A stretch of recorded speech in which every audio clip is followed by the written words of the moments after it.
ஞானி நேயர்களுக்கு வணக்கம். நான் உங்கள் விஜய். இன்னைக்கு நம்மளோட நிகழ்ச்சியில் யாரை நம்ம சந்திக்க போகிறோம் அப்படின்னு வந்து பார்த்தீங்கன்னா, இப்போ இந்த சமூகத்தில் போதை வஸ்துக்களின் ஆதிக்கம் ரொம்பவே அதிகமாயிடுச்சு. சின்ன பசங்கள்லேருந்து பெரியவர் வரைக்கும் எல்லாருமே வந்து வித்தியாசமான வெரைட்டியான போதை வஸ்துக்களை வந்து இப்போ கன்சியூம் பண்ணிகிட்டு இருக்கிறாங்க. அதனால் வந்து அவங்களோட உடல்நலம் பாதிக்கிறது இல்லாமல் மனநலத்தோடு சேர்த்து அவங்களோட குடும்பமும் பாதிக்கப்படுது.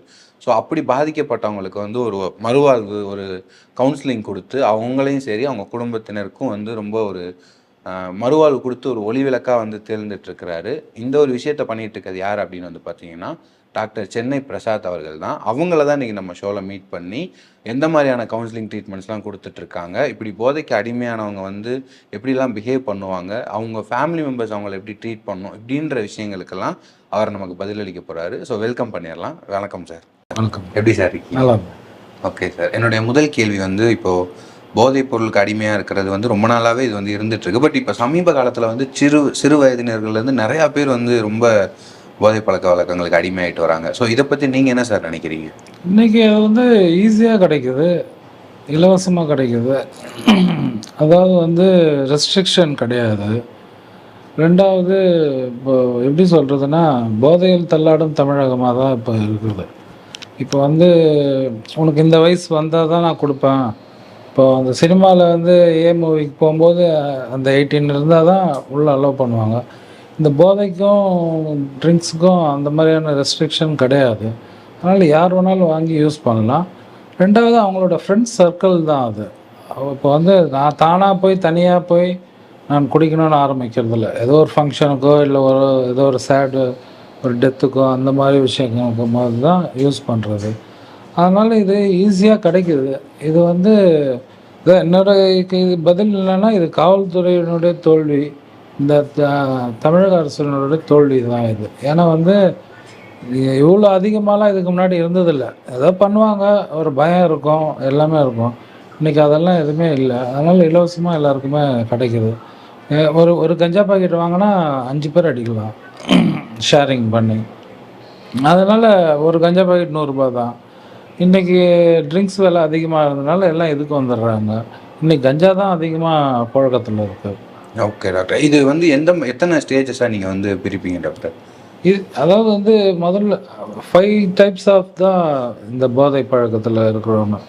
அது முதல் வந்து அக்கேஷ்னல், என்றைக்கோ ஒரு நாள் எடுக்கிறவங்க. செகண்ட் வந்து பிஞ்சு, அதாவது ஒரு 10 நாள் எடுப்பாங்க, ஒரு மாதம் நல்லா இருப்பாங்க. ஒரு மாதம் எடுப்பாங்க, ஒரு 6 மாதம் நல்லா இருப்பாங்க. இது செகண்ட் ஸ்டேஜ். தேர்டு தான் சோஷியல் வந்து தினமும் எடுப்பார், ஆனால் அவருடைய அளவை மீற மாட்டார். ஃபோர்த்து வந்து ப்ரொஃபஷ்னல், வேலை விஷயமாக ஊருக்கு போகிறாங்க, அங்கே சாப்பிட்றாங்க, அங்கே போதை பண்ணுறாங்க, அதோடு அவ்வளோதான், வீட்டுக்கிட்ட யாருக்கும் தெரியாது. நம்மக்கிட்ட வரவங்க தான் ஃபிஃப்த்து ப்ராப்ளம் ட்ரிங்கர். அதாவது என்ன நாள், என்ன கிழமை, வீட்டில் பசங்க சாப்பிட்டாங்களா, ஒய்ஃப் சாப்பிட்டாங்களா, எதுவுமே வந்து தெரியாது. 24 மணி நேரம் போதையிலே இருக்கிறது. அது கஞ்சாவாக இருந்தாலும் சரி, குடியாக இருந்தாலும் சரி. இந்த 5 டைப்பாக தான் நம்ம இதை பிரித்து வச்சுருக்கிறோம். பட் அந்த அக்கேஷனலில் இருக்கிறவர் தான் இந்த ப்ராப்ளம்க்கு வர்றது. அங்கேருந்து ஸ்டெப் பை ஸ்டெப்பாக தான் வர்றது. இங்கேருந்து மீண்டும் நான் வெளியில் போயிட்டு மறுபடியும் அளவாக நான் சாப்பிட்றேன், கொஞ்சமாக நான் போதை எடுத்துக்கிறேன்லாம் கிடையாது. ஏன்னா இங்கேருந்து போய் நாங்கள் சொல்கிறதையும் அவங்க ஃபாலோ பண்ணணும். Okay doctor. இப்போ இங்கே வர்றாங்க இல்லையா, அந்த ஃபைனல் ஸ்டேஜில் இங்கே வந்து அவங்களால முடியலன்றப்போ, ஸோ அவங்களுக்கு எந்த மாதிரியான ட்ரீட்மெண்ட்ஸ்லாம் வந்து இங்கே நீங்கள் ப்ரொவைட் பண்ணிட்டுருக்கீங்க? நம்மக்கிட்ட வந்து மருந்து, மாத்திரை, லேகியம், பவுடர் இந்த மாதிரி ஏமாத்து வேலைலாம் கிடையாது. இது only purely psychological treatment, but forced rehabilitation. அதாவது வந்து அவர் விருப்பம் இல்லாத மாதிரி தான் அழைச்சிட்டு வரும். இப்போ வந்து ஃபேமிலி மட்டும் இருந்து ஓகே பண்ணால் போதும். இவருக்கு விருப்பம் இருக்கோ இல்லையோ கிடையாது. இவருக்கு வந்து விருப்பம் வராது விடுறதுக்கு. அதனால் நாங்கள் அழைச்சிட்டு வந்து தான் ட்ரீட்மெண்ட் பண்ணுறோம். ஓகே.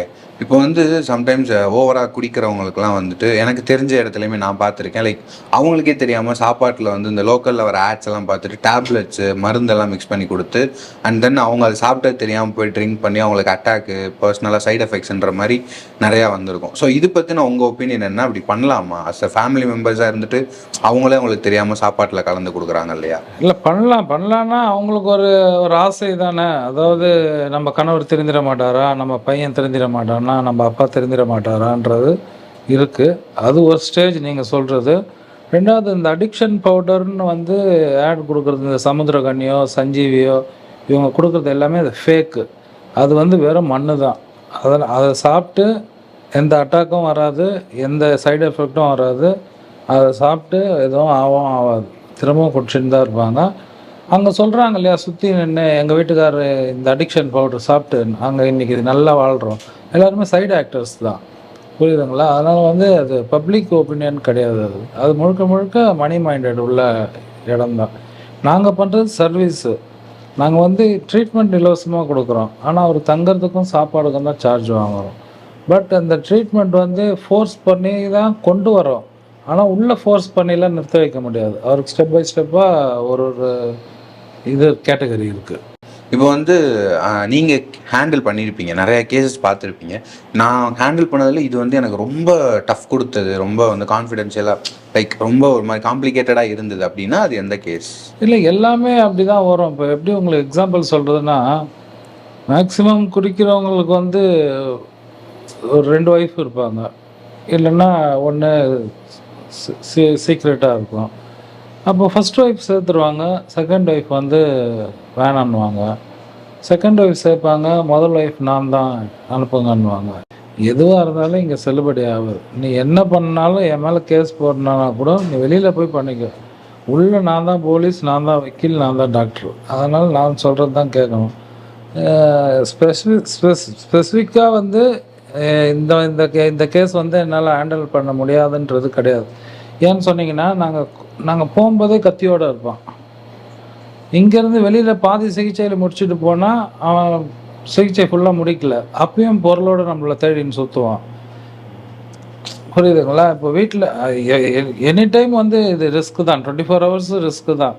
அதுக்காக நம்ம பாடி கார்ட்ஸ் போட்டுலாம் சுற்றுறது கிடையாது. இருந்தாலும் அவனுக்கு அந்த வெறி இருக்கும். பாதியில் அழிச்சிட்டு போனாங்கன்னா வீட்டு மேலே ஃபுல் கோவத்தில் இருப்பான். அதனால தான் இந்த 4 மாத சிகிச்சையை முடிச்சுட்டு போகணுன்றது நம்ம சொல்கிறோம். என்கிட்ட வந்து 13 இயர்ஸ்லேருந்து இருக்காங்க. கஞ்சா, அபீனு, ஹெராயின்னு, கொக்கைன்னு, snake byte, petrol, whitener, drinks, கஞ்சா, இத்தனை பழக்கம் உள்ளவங்களும் என்கிட்ட இருக்கிறாங்க. இதை மொத்தமாக அடிக்கிறவனும் உள்ளே இருக்கிறான். ஓகே, புரியுதுங்களா? அப்போ வந்து எல்லாமே வந்து டஃப் தான். அப்புறம் டேப்லெட்ஸு. இன்னும் இந்த டேப்லெட்ஸுக்கு மட்டும் என்னன்னா, எந்த நோய் வந்தாலும் டேப்லெட்ஸ் தான் வந்து நம்ம கொடுப்போம். ஆனால் டேப்லெட் யூஸ் பண்ணுறவனுக்கே நம்ம டேப்லெட் கொடுத்தோம்னா அவன் அதுலேயே ட்ரிப் பண்ணுவான், அதுவே அவன் போதையை ஆக்கிப்பான். அதனால் வந்து அவனுக்கு டேப்லெட்ஸ் நம்ம கொடுக்கும்போது நம்ம அதையும் பார்த்து தான் கொடுக்கணும். இது வந்து எப்படி சொல்கிறதுன்னா, விருப்பம் வந்து நல்லா ஆயிடுவாங்க. அதாவது எல்லா இடத்துலையும் சுற்றிட்டு கடைசியில் என்கிட்ட வந்தால் போதும்.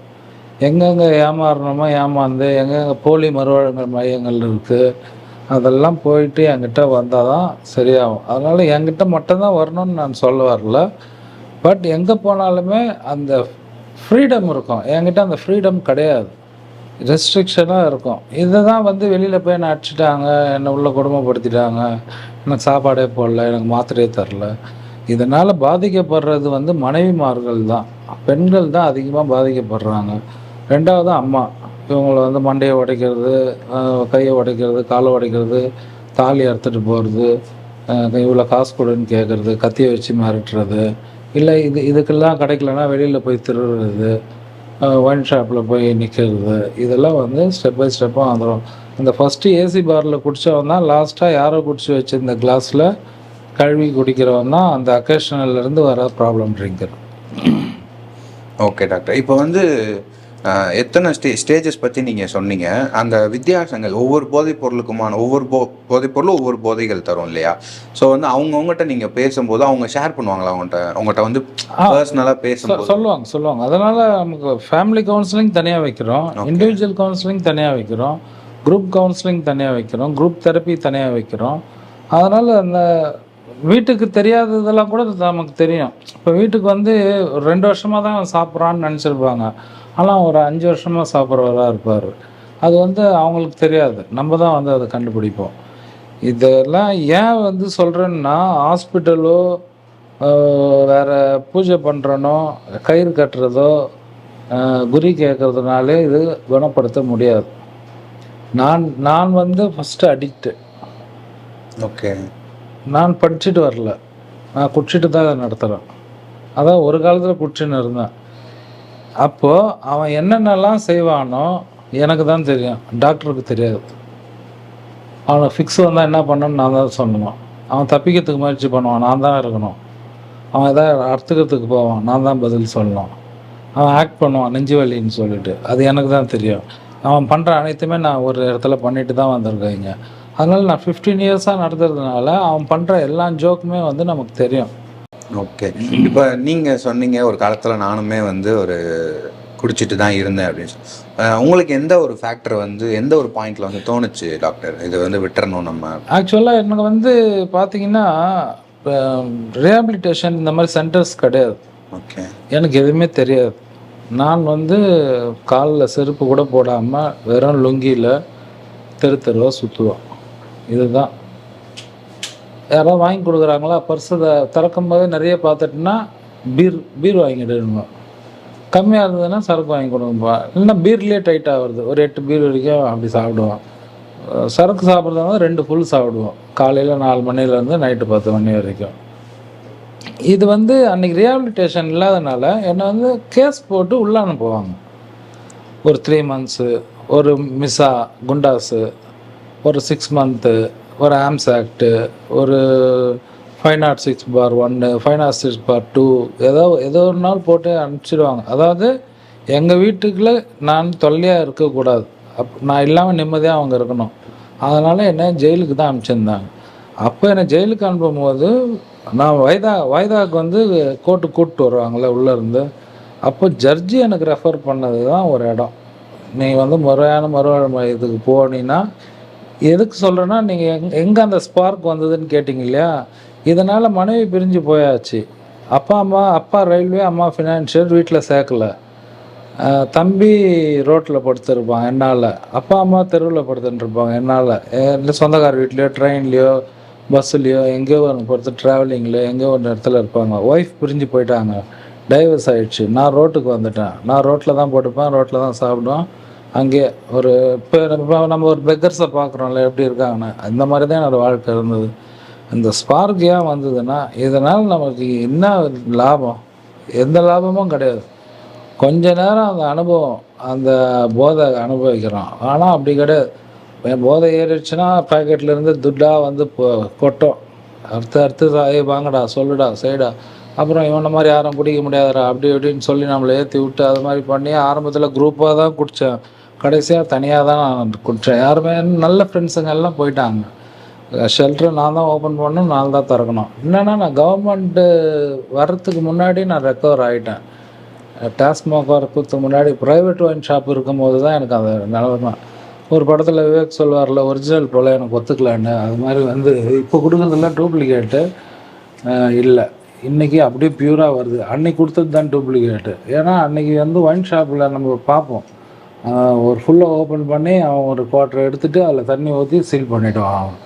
அப்போ அந்த மாதிரி இருக்கும்பொழுது நமக்கு ஈஸியாக எவ்வளோ குடித்தாலும் ஏறாது, குடிச்சிக்கினே இருப்போம். Okay sir. இப்போ நீங்கள் சொன்னீங்க அவங்கள்ட்ட வந்து சிறு வயதினர்லேருந்து நிறையா பேர் வந்து வராங்க, 13 வயசு பையன்லேருந்து கஞ்சாலாம் யூஸ் பண்ணுறான் அப்படின்னு சொல்லிட்டு.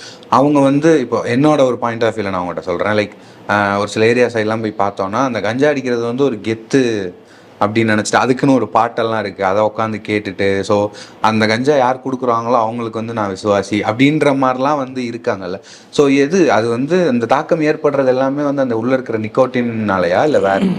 இப்போ இது வந்து நல்ல கேள்வி. இது வந்து ஒரு ஏரியாவில் ஒரு ரவுடி இருக்காருன்னா, அவரே ஒரு வளர்ந்து வர ரவுடியாக தான் இருப்பார்.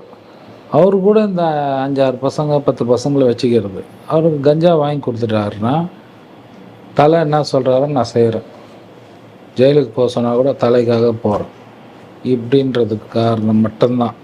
இது இவங்களுக்கு அந்த பிள்ளைங்கன்ற டீமு, இந்த டிஓ வச்சுருக்கவனுங்க தான் இந்த டீம், அவங்க தான் இந்த வேலைகள் எல்லாம் செய்கிறது.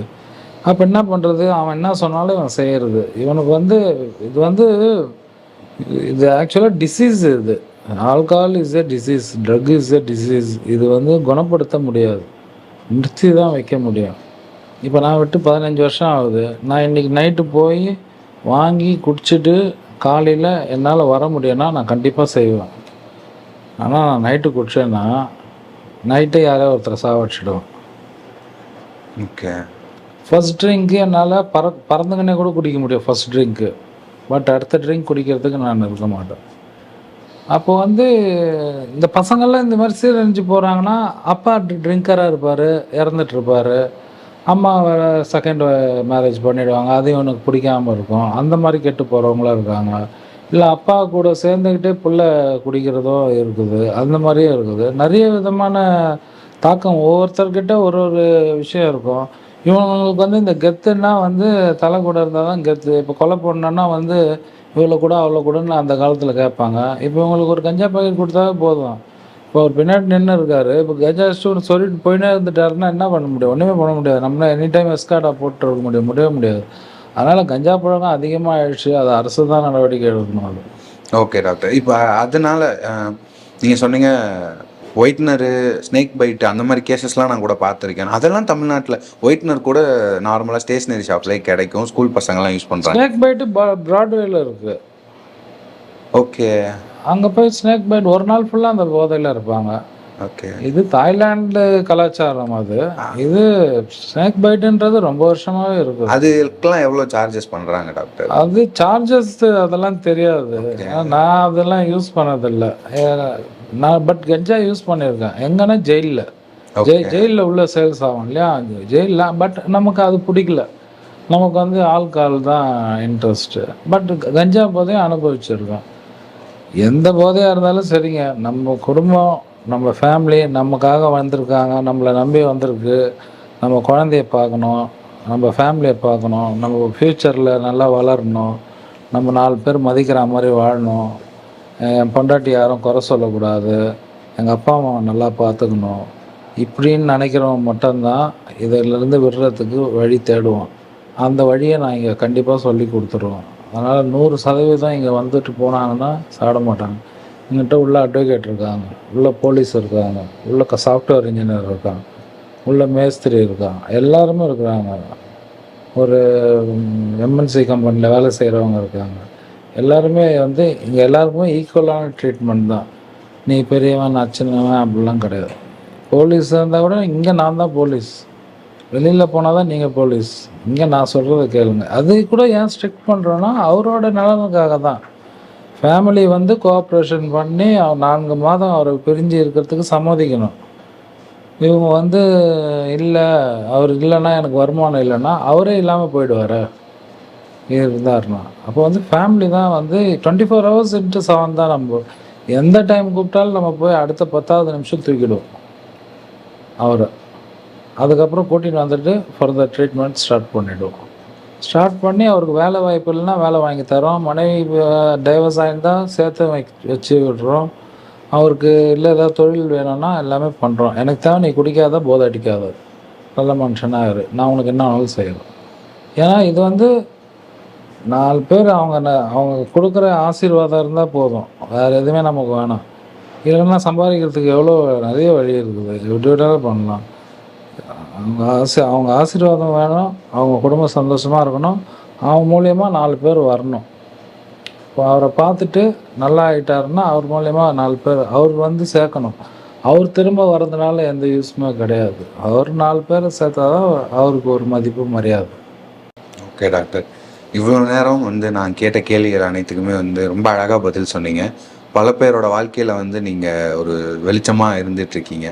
இதே மாதிரி உங்களோட சேவை வந்து அடுத்தடுத்து தொடர்ந்து நீங்களும் இன்னும் மென்மேலும் வளரணும்னு சொல்லி எங்கள் ராணி டீம் சார்